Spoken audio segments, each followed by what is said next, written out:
welcome to the live stage once again at the Global Festival of Ideas of Sustainable Development from Bonn. I'm very honored to be leading this intergenerational dialogue with Arif Husain, I hope I said that right, who's Chief Economist and Head of Food Security Analysis Service at the United Nations World Food Program. The World Food Program has been leading a report that's going to be soon published about the role of food security in migration. So if you want to tell us a little bit more about this report that's soon going to be published and the key findings of this report. First of all, thank you for the opportunity. My name is Arif Husain, Chief Economist at the World Food Program. We did a report on migration, which in fact came out of the Syria crisis. And in 2016, we started to look at this report because what we found was that when the crisis in Syria started in 2011, very few people went to Europe. Most people either displaced in the country itself, or they went to Jordan or Lebanon or in the region. So one of the questions was that from 11, 12, 13, 14, which is 4 years, not many people left for Europe. So what happened in 2015? What was it so special about 2015 that there was this such huge surge of people? In fact, more people moved in 2015 than all the previous 4 years combined. And in order to look at that, we said, okay, we are going to look at the issues of migration in general, but then focus on the refugees themselves and their voices. So we looked at the data on migration and specifically looking at food insecurity, conflict, and migration, if there is a relationship between that. And then we also went to 5 different countries to talk to refugees and migrants in terms of asking them, how do they decide when to leave? What are the ways they take? What are the routes to take? What do they experience on those routes? And where do they finally settle? So we went to Lebanon, we went to Jordan, to Greece, to Turkey, and Italy, where World Food Program is situated. The headquarters is situated even there. And we were able to talk to more than 10 different nationalities.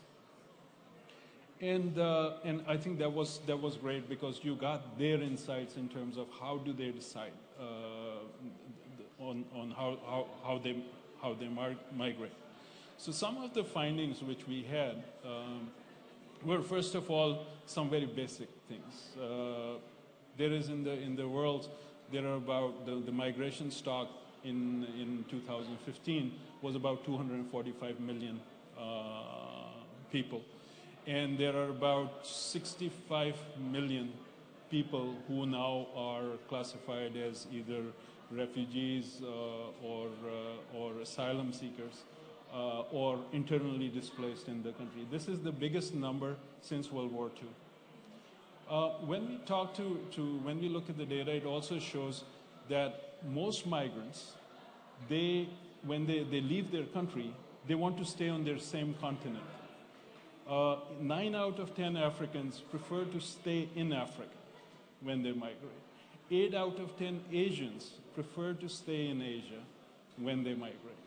And of the refugees, 9 out of 10 refugees are taken up by low and lower middle income countries.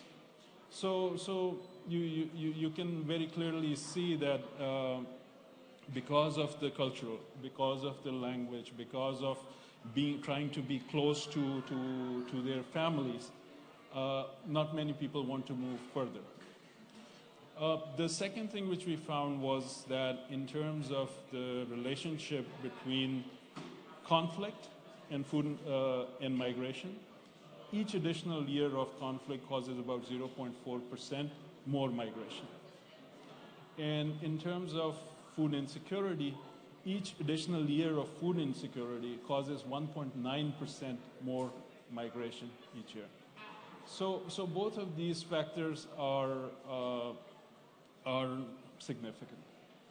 It's in contrast to like people would think that people want to leave their countries of origin, that they are seeking for a better life, and people perceive that it's so easy just to cross the border and go to another context, another social life, another economic challenges. When the reality in this report is telling us that actually no, people want to stay at least in the region. There are what you see is that there are two different types of migration. One is a migration for you and me, or people who say, okay, I want to go and study in a different country, I want to go abroad, I want to go to Europe. That is one type of migration. The other type of migration is which is more out of destitution, out of poverty because of conflict or because of other hardships. You don't see your life anymore in the place where you are, and then you start to move.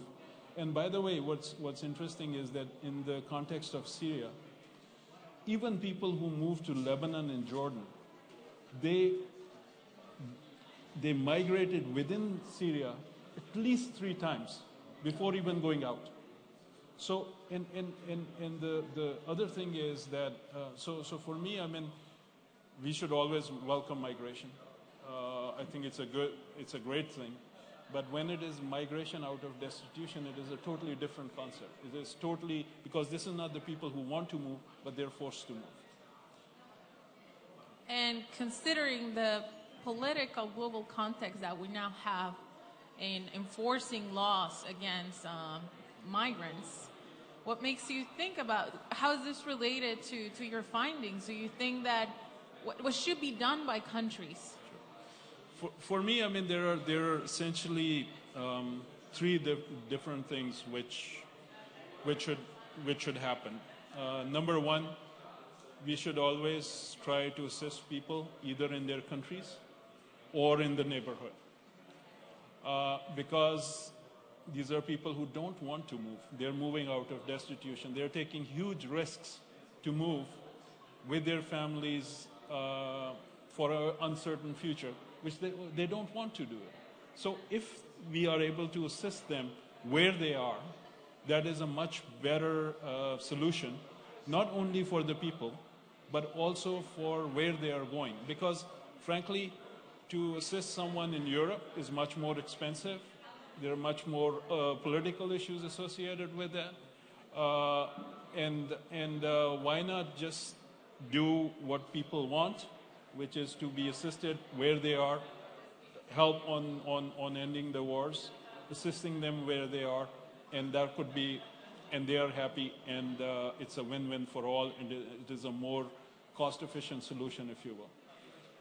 That's one. The second one is that in places like Lebanon and Jordan, they have been hosting vast majority of refugees for a long period of time. I mean, it's more than 6 years now.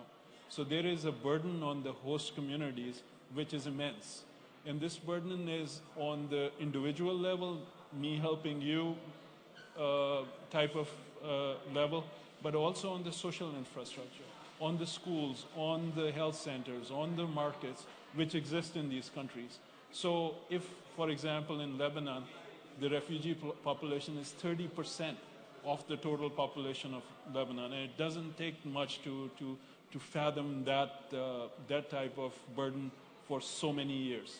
So the second recommendation is about that, yes, we must assist the refugee populations in their places of origin and nearby in the sub-region, but also take into consideration what is happening with the host populations who are providing them with sometimes shelter and other type of assistance.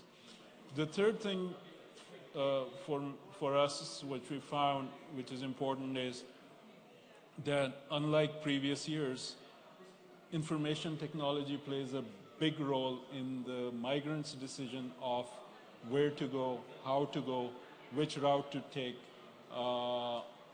and which place to settle in. So what would be important is that if we have our rules, regulations, our criteria, our benefits more uniform, then it minimizes the issues of one place getting much more burdened by the influx of refugees than another. So clarity in what is being provided, where, how refugees are being processed, all of that is important. Well, thank you so much for sharing with us the content of this very interesting report, which provides a lot of inputs for both governments and all different stakeholders to tackle these different issues around the globe, especially in those conflicted states in the Middle East and of course in regions such as mine in Latin America. Thank you so much for joining us at the Live State. That went very fast.